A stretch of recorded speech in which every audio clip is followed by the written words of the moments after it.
মঙ্গলবারে ঘুম থেকে উঠেই স্নান টান করে গণেশ মন্দির আর হনুমান মন্দির, এখানে একটা ছোট মানুষ ছিল, তো মানুষটার জন্যই পুজোটা দিলাম।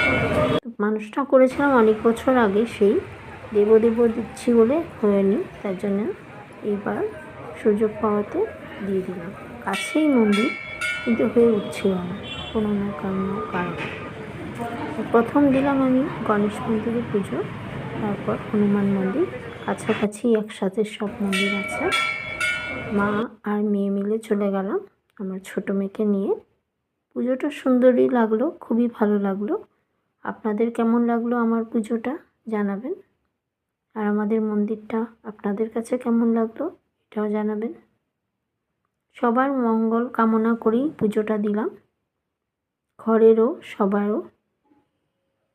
সবারই মঙ্গল কামনা হোক, সবারই ভালো হোক, এই ভেবেই পুজোটা দিলাম।